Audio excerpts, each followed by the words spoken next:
knew once we came from community day that y'all was gonna see a lot of 6'6s and 6'8 builds. Y'all seen how the 6'6 builds end up dribbling, that you can really combo up. But as of a bigger build like a 6'8, there's nothing really that much different other than being with the speed with ball. With an 86 speed with ball versus having a 75 speed with ball, you still can go crazy on a 6'8 and really get you your bag if you really lab up, because most of the requirements are very similar with certain dribble moves that you unlock. But with me creating LeBron James build, I wanted to make sure instead of going with like an 81 ball handle, I want to go with 85 so we can be able to still do the momentum cross, unlock all the better dribble moves and things like that, and we unlock some better takeovers as well. But before I show you the build, this is what the NBA template looks like for LeBron James in NBA 2K26. And I've been seeing a lot of mixed feelings about this actual LeBron James template, especially when they've seen the steal. LeBron James only having a 44 steal is criminal. Now, a lot of other stats can be changed as well. And the other thing that triggered a lot of people was that they had LeBron James at 6'7", which he's 6'8", 6'9", which if 2K was going to end up keeping an 81 ball handle, they might as well make LeBron James 6'9", which you're going to end up getting more attributes going that high. But since we're going to be making a 6'8 LeBron James build at 230 with a 7-foot wingspan,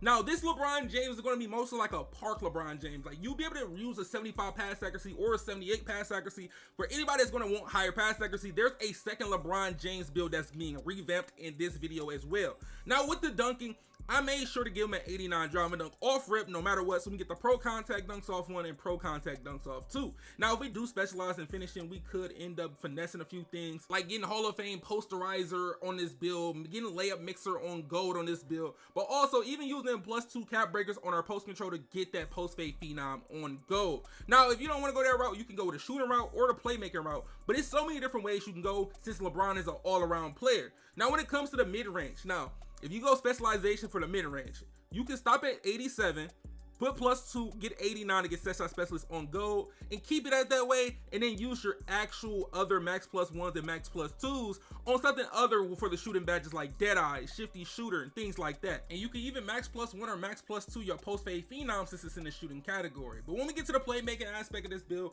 now if you're going to be playing park or something like that, you could go 75, 78 pass accuracy. But if you're going to be trying to play multiple things and you like want to have more pass ac, I would say at least bare minimum go 82 or even try to go 85. But as the revamped version of this LeBron James build, you will see how you can end up finessing a few attributes so you can get more on your passing. Now when it comes to the ball handle, you've seen the LeBron James build 2K had at 81. 81 gets you handle for days on silver. That's cool and all, but we want to be able to momentum crossover. We want to be able to get all the other moves at 85, and you're going to have a 75 ball control so you can get that Zach LaVine dribble style that will help you explode out of moves, especially on a bigger build like this. Now when it comes to the defense for this LeBron James build, now you've seen they had a 40 steal. We're not rocking out with no 40 steal. The bare minimum we're going on the steal is 73. I would love to get 79, but we want to get a block on this LeBron James build. Now with it having a 73 steal, we get a silver interceptor and stuff like that. But for the perimeter, we got an 85 perimeter. We get silver badges, challenger, on ball minutes, pick dodger, stuff like that. But as you see the block, we have a 78 block. The only thing I would want to add to this is trying to get this to interior to the 60 so we get paint patroller. But for the 78 block,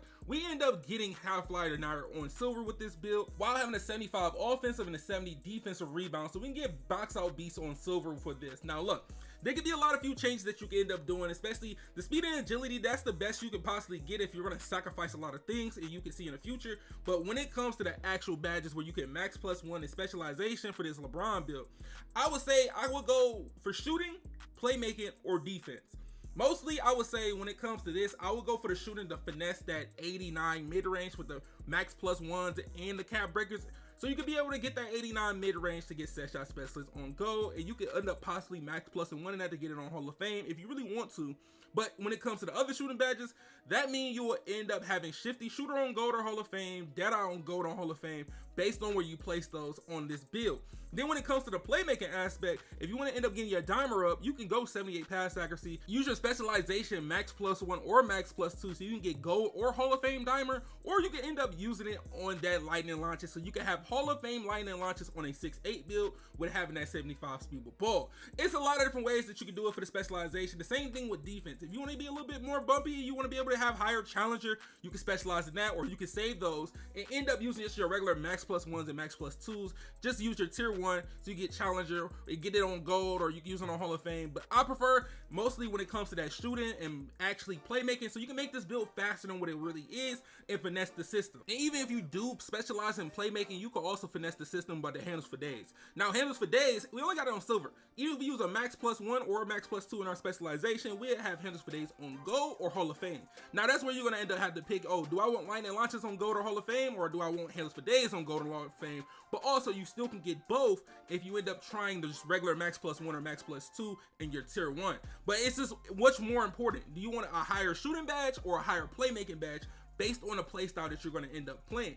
Now, with this build saying like this, as of like cap breakers, you can put cap breakers in multiple spots. Now, if you want to end up putting it on the mid-range, you can do that. Even on the 3-pointer, so you can get it to at least an 80 3-pointer. Even post control, so you can get a 79 post control for post fade phenom on gold. But for the build name, you're going to end up being called a two-way mid-paint creator, as you're going to compare it to Glenn Robinson, Julius Erving, and then Jaylen Brown. But look at the traits that you get on this build. Now, with the traits, you got driving, mid-range, and ball handle. And even though we have a 75 offensive board and a 70 defensive board, we literally have the only weakness as of getting position for rebounding. So that one of those ones that really didn't make no sense to me. But it seems like you got to hit the 75 threshold for defense, so you don't have no weaknesses, especially on a build that can do everything. But now, as we see the revamped version of this LeBron James build. Now, remember, keep this build at 6'8", 230 pounds if you want to, but that's the highest that you can end up going without you going lower than the 75 speed with ball. Then we got a 7-foot wingspan.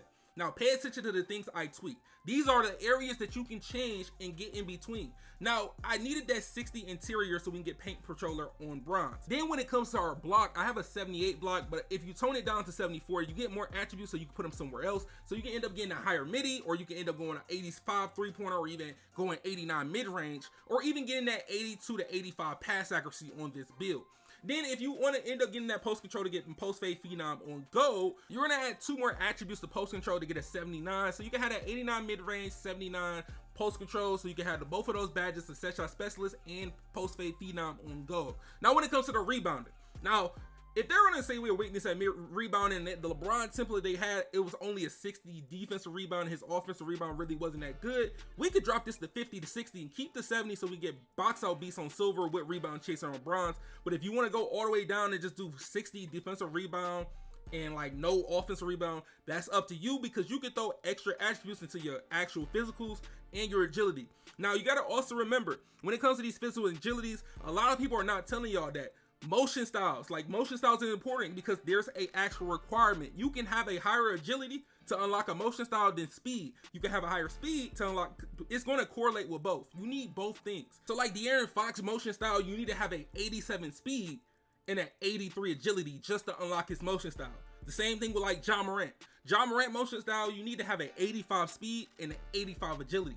If you don't have those requirements, you do not unlock those motion styles. So that's why you want to hit certain thresholds to be able to unlock most of the motion styles, especially for the bigger builds, for you can be able to use them, because you never know which motion style is going to be the best, or going to help your build be faster, or is going to end up making your build slower. So when you end up testing a few of those motion styles, I would say aim for at least like the 84 speed mark and around the 84 agility mark if you can. But if you can't, try to at least get to that 78 to 80 agility, and try to get your speed is maybe around the 82 to 84 range at most when it comes to these bigger builds like the 6'6s, the 6'7s, and the 6'8s. But if you want more help to try to figure out and learn more about these requirements and things like that, you can go to NBA 2K Labs. I'm not partnered with them and none of that, but this is a great resource that you can use, so you can end up figuring out what is going to unlock these animations, what is going to give me this. The same thing with NBA 2K Film Room. Make sure you go check those guys out too. If you want to end up learning about certain requirements to get certain badges, certain animations, certain takeovers, make sure you go to NBA 2K Labs, and you can end up checking out NBA 2K Film Room. Those are the best 2 places, so you can learn out all the actual requirements,